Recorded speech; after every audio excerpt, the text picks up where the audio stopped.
আলেম না থাকলে, আল্লামা মুফতি শফি সাহেব রাহমাতুল্লাহের ফতোয়া আছে, কোন এলাকায় যদি আলেম না থাকে, কোন দেশে যদি আলেম না থাকে, পার্শ্ববর্তী কোন দেশকে আলেম এনে রাখা ওয়াজিব। এত জরুরি ওলামা, আলেম ওলামা। ওনারা সারাটি জীবন দ্বীনের সরবুলন্দির জন্য দাওয়াত, তাবলীগ, তালিম, তাজকিয়ার খেদমত করে যাচ্ছেন। এগুলো দুনিয়াবি কোনো লাভের জন্য নয়, রাজায়ে মওলা, আল্লাহকে রাজি করার জন্য করে যাচ্ছেন। বহু উলামায়ে কেরাম আপনি পাবেন হিন্দুস্তান, পাকিস্তান, এশীয় উপমহাদেশে, যারা কেবল আল্লাহকে রাজি করার জন্য, কোথায় বেতন, কোথায় কি, কিচ্ছু ছাড়া তারা দিনের মেহনত করে গেছেন। হযরত আল্লামা আশরাফ আলী থানভী রাহমাতুল্লাহ আলাইহি, শেখুল ইসলাম আল্লামা হোসেন আহমদ মাদানী রাহমাতুল্লাহ আলাইহির জীবন আমাদের জন্য উজ্জ্বল আলোকবর্তিকা। এবং ওলামাদের সম্মিলিত জামাত সব সময় আমরা দেখেছি জাতির দুর্দিনে তারা ময়দানে থাকেন, অতীতেও ছিলেন, এখনো আছেন, আগামী দিনেও থাকবেন। এবং সব সময় যুক্তি, প্রজ্ঞা, আইনের প্রতি তারা শ্রদ্ধাশীল ছিলেন এবং জাতির রাহবরের ভূমিকা তারা পালন করেছেন, এখনো তারা করে যাচ্ছেন।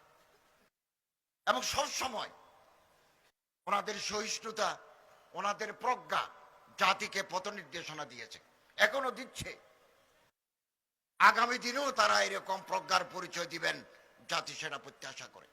অতএব আমাদের দায়িত্ব হচ্ছে আলেম ওলামাদের ইতাআত করা, আলেম ওলামাদের কথা মেনে চলা, আলেম ওলামাদের নকশ কদম মতে চলা।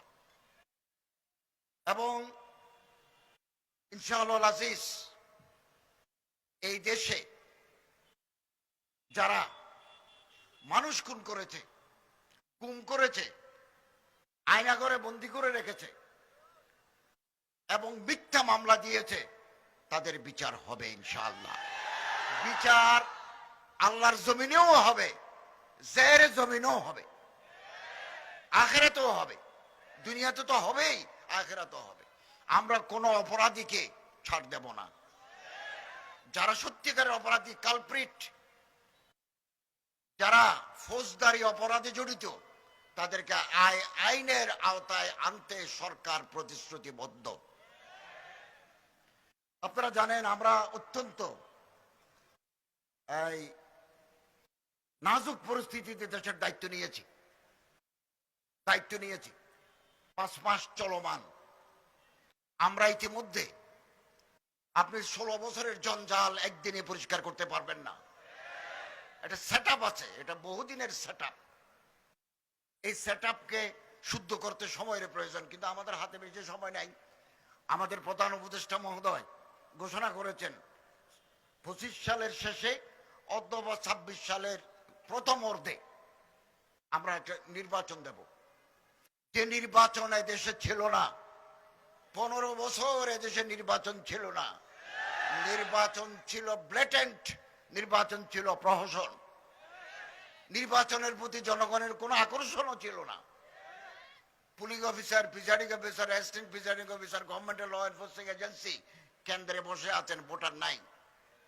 আমরা এইবার ইনশাআল্লাহ আজিজ এমন এক নির্বাচন জাতিকে উপহার দিতে চাই, যেখানে একজন ভোটার তার পছন্দের প্রার্থীকে ভোট দিতে পারবেন। যারাই ভোট পাবেন, যারা ম্যান্ডেট প্রাপ্ত হবেন, আমরা তাদের কাছে ক্ষমতা হস্তান্তর করব। আমরা চলে যাব। এই অল্প সময়ের ভিতরে আমরা কিছু সংস্কারে হাত দিয়েছি, সংস্কারও চলমান। নির্বাচন কমিশন গঠিত হয়েছে, চিফ ইলেকশন কমিশনার বৃন্দ দায়িত্ব বুঝে নিয়েছেন। ভোটার লিস্ট হালনাগাদ শুরু হয়েছে, সীমানা ঠিক করতে হবে। তারপরে নির্বাচন কমিশনার এবং চিফ অ্যাডভাইজার মহোদয় তারিখ ঘোষণা করবেন, সেই তারিখে জাতীয় নির্বাচন হবে। জনগণের আমি আপনাদের খেদমতে আবেদন করব, এখন উপদেষ্টা পরিষদে, মন্ত্রী পরিষদে আমি একজন মাদ্রাসার ছাত্র। আপনারা জনগণের কাছে যান, কানেক্টিভিটি উইথ দি পিপল বাড়ান, জনগণের সম্পৃক্ততা বাড়ান। আমাদের ওয়াজ শোনার জন্য মানুষ আসে, গরম বক্তৃতা শোনার জন্য মানুষ আসে। ভোট অতীতে আমাদের দেয় নাই। কেন দেয় নাই ভোট? ওয়াজ শুনতে আসে, লক্ষ লক্ষ মানুষ আমাদের জমায়েত কথা শুনতে চায়, কিন্তু ভোট দিতে বললে আমাকে দেয় না। অতীতের 53 বছরের ইতিহাস খুঁজে দেখেন আমাদের পার্সেন্টেজ কত। অতএব আমি অনুরোধ করব, আলেম ওলামাদেরকে জনগণের পাশে দাঁড়াতে হবে। দাঁড়াচ্ছেন আলহামদুলিল্লাহ, আরো বেশি জনসম্পৃক্ততা বাড়াতে হবে। অন্তত পক্ষে 30 জন আলেম যদি পার্লামেন্টের মেম্বার হয়, পার্লামেন্টের চেহারা বদলে যাবে। একজন জোনায়েত আল হাবিব সাহেবকে যদি পার্লামেন্টে নিতে পারে, মাহমুদুল হক সাহেবকে যদি নিতে পারে, চিত্র বদলে যাবে। অতএব please go to the people, জনগণের কাছে যান, জনগণের নার্ভ পালস ধরেন। মৌলানা শহীদুল ইসলাম সাহেব পার্লামেন্টের মেম্বার ছিলেন নড়াইল থেকে। আসুন আমরা জনগণের সাথে মিশি, জনগণের সুখ দুঃখের ভাগী হই। আমি আশা করি হয়তো আগামী 1.5-2 বছর পরে নয়, আরো পরে হয়তো আলেমরা যদি জনগণের সাথে আছেন, আলেমদের সাথে, আলেমদের মূল শক্তি হচ্ছে দেশের জনগণ। কারণ কওমি মাদ্রাসাগুলো জনগণের সহায়তা আল্লাহর রহমতে পরিচালিত হয়, অর্থাৎ পাবলিক কানেক্টিভিটি ওনাদের আগে থেকেই আছে। এটা একটু বেগবান করতে হবে। আমি আশা করি, আমার প্রত্যাশা, ততদিন আমরা দুনিয়াতে বেঁচে থাকবো কিনা জানি না, এই দেশ একদিন আলেম এবং ইসলামপন্থীরা রাষ্ট্র পরিচালনা করবে। চারিদিকে আলহামদুলিল্লাহ এভাবে জোয়ার সৃষ্টি হয়েছে। আমি সবসময় ঐক্যের কথা বলি, ওয়াহাদাতে উম্মতের কথা বলি।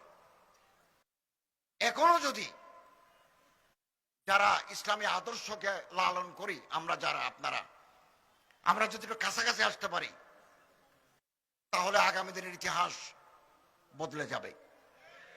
নতুন এক সূর্য পূর্ব আকাশে উদিত হবে ইনশাআল্লাহ। অতএব আমাদের ঐক্য প্রয়োজন, ঐক্য প্রয়োজন, একে অপরের হাত ধরি এবং ইনশাআল্লাহ, আল্লাহ না করুন, এই সরকার যদি ব্যর্থ হয়, একটা নির্বাচন দিয়ে নির্বাচিত দলের কাছে ক্ষমতা হস্তান্তর করা আমাদের প্রাইম অবজেক্ট, এটা যদি আমরা ব্যর্থ হই কোনো কারণে, তাহলে এই জাতির ভবিষ্যৎ অন্ধকার হয়ে যাবে, অন্ধকার হয়ে যাবে। একের পর এক চ্যালেঞ্জ আমরা মোকাবেলা করছি, একের পর এক চ্যালেঞ্জ। আপনি একটু চোখ বন্ধ করে আমাদের দায়িত্ব নিচ্ছি আমরা 8 অগাস্ট, এরপর থেকে আপনি বাংলাদেশের সিচুয়েশন পরীক্ষা করেন। 1, 2, 3, 4, 5, 6 এভাবে একের পর এক অদৃশ্য শক্তি জনগণের মাঝে বিভেদ তৈরি করে গোলা পানিতে মাছ শিকার করতে চায়। অতএব আমাদেরকে সচেতন থাকতে হবে, ঐক্যের বন্ধন মজবুত রাখতে হবে, আলেম ওলামাদের পদাঙ্ক অনুসরণ করতে হবে, ওনাদের কথা মতো আমাদের চলতে হবে। কারণ এটা জামাত, একটা দল, ওলামা হযরতের দল যুগে যুগে কোনো ভুল সিদ্ধান্ত নেন না, ওনারা সঠিক সিদ্ধান্ত নেন।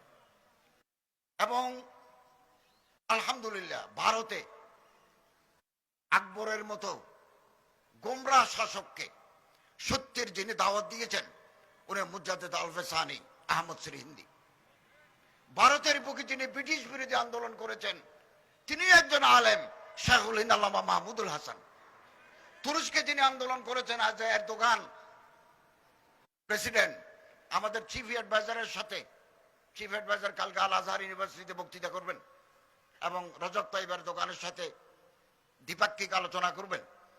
এই যে মাহৌল, ইসলামী মাহৌল তুরস্কে পয়দা হয়েছে, এটা শেখ মাহমুদ আফিন্দি, ওনাকে বলা হয় শেখুল হিন্দ তুরস্ক, আলেম।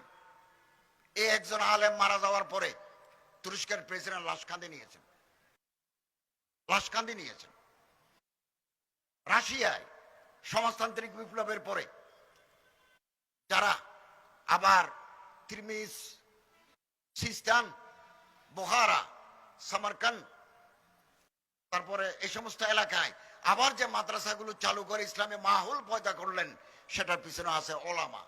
আমার এই দেশে বগুড়া, বগুড়া একটা নদী আছে করতোয়া, করতোয়া নদীর পূর্ব পারে লাশের কবর, করতোয়া নদীর ওই পারে মাথার খবর।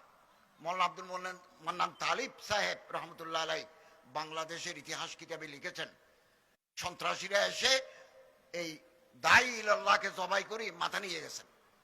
মুসলমান আবার দৌড়ে এসে ওনার লাশটা দাফন করলেন, মাথা নাই, মাথা আছে ওই করতোয়া নদীর ওই পারে।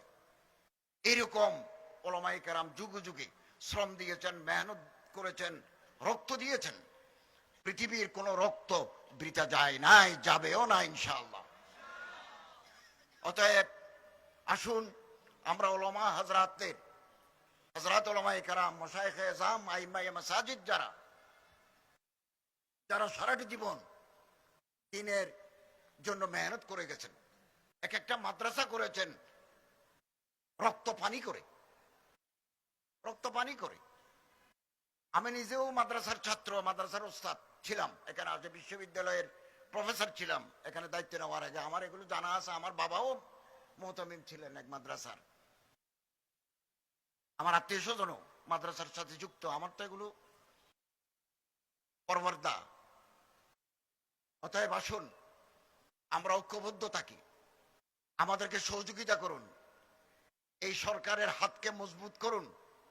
আগামী দিনে একটি সুন্দর ভবিষ্যৎ আমরা আপনাদের উপহার দিতে চাই এবং তৈরি থাকুন। আমি তো নমিনেটেড বাই দি গভর্নমেন্ট, সরকার কর্তৃক আমি মনোনীত, নির্বাচিত নই। নির্বাচিত সরকার লাগবে। আগামী দিনে আপনারা আলেম ওলামাদেরকে নির্বাচিত করুন, যারা সমাজের মুখপত্র, যারা তর্জমানে ইসলাম, ওনাদেরকে আপনারা পার্লামেন্টে পাঠার ব্যবস্থা করুন। এখনো হাতে কিছু সময় আছে, এখনো কাজ করার সুযোগ আছে। একা হতে পারবেন না, আর অন্যের হাত ধরুন। সবার 10টা হাত যদি একসাথে জড়ো হয়, বিশাল শক্তিতে পরিণত হবে। এবং এই দেশে সুপ্রিম কোর্টের একজন বিচারক এর মাধ্যমে আমরা একটা জাজমেন্ট পেয়েছি, আমার বাসায় আছে, এখনো পড়ে দেখি নাই। উনি একটা ঐতিহাসিক রায় দিয়েছেন এদিন, কয়দিন আগে, যে এই দেশে আল্লাহর রসুলের বিরুদ্ধে যদি কেউ কোন ধরনের অবমাননার সূচক বক্তব্য রাখে, ইঙ্গিতে, ইশারায়, প্রত্যক্ষভাবে, তাকে কঠিন কঠোর সাজা দিতে হবে। এরকম একটা অবজারভেশন উনি দিয়েছেন। আমার কাছে পুরো রায়ের কপি আসছে। তো আলহামদুলিল্লাহ পরিবেশ উন্নত হচ্ছে, ইসলামিক মাহৌল পয়দা হচ্ছে, এগুলো আলেমদের দান। আমরা অন্যান্য যারা ইংরেজি শিক্ষিত মানুষরা আছেন, ব্যারিস্টার আছেন, প্রফেসর আছেন, উকিল আছেন, সরকারি কর্মকর্তা আছেন, পুলিশ আছেন, র্যাব আছেন, ল এনফোর্সিং এজেন্সি, আমরা তাদের প্রতি সম্মান দেখাচ্ছি। তারা আমাদের বাপ, তারা আমাদের ভাই। এমন মানুষ আপনি পাবেন সরকারি ইউনিফর্মরত অবস্থায় তসবিহ গোনে, এরকম অফিসারও আমাদের ভিতরে আছে। ট্রাফিক পুলিশ ট্রাফিক সিগন্যাল পরিচালনা করছেন, হাতের এক পাশে তসবিহ আছে। এরকম নেককার মানুষও সব জায়গায় আছে। এর পিছনেও আলেমদের অবদান আছে। আমাদের মাথায় যে টুপি, আমাদের মুখে যে দাড়ি, আজান দিলে মসজিদ ভর্তি হয়, এগুলো আলেমদের অবদান, ওলামাদের অবদান।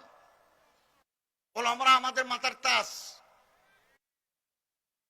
ওনাদের প্রতি যাতে কোনো সম্মান না হয়, করিম সাল্লাল্লাহু আলাইহি ওয়াসাল্লামের সিরতের আদর্শে যাতে আমাদের রাষ্ট্র গঠিত হয়, এই স্বপ্ন আমরা বুকে লালন করছি।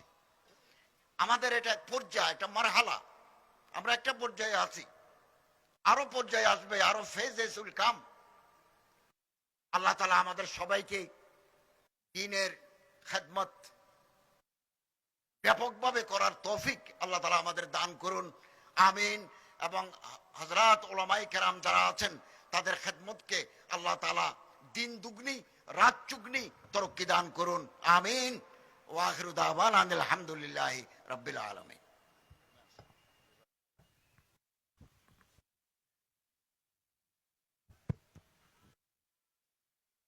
আলহামদুলিল্লাহ। আল্লাহ তাআলা হযরতের যে প্রত্যাশা আগামী দিনে এই বাংলাদেশকে নিয়ে, আমাদেরকে নিয়ে, হযরতের মাধ্যমে আল্লাহ তাআলা এই প্রত্যাশা পূরণে আমাদেরকে সকলকে, দেশকে এগিয়ে নিয়ে যাওয়ার জন্য সহযোগী ভূমিকা পালন করবার তৌফিক দান করেন। জি, এখন পাগড়ি হবে। জি, সময় কম। হিফজুল কোরআন বিভাগ থেকে যারা এই বছর শেষ করেছে তাদের নাম বলা হচ্ছে আবরার মোহাম্মদ তহাব,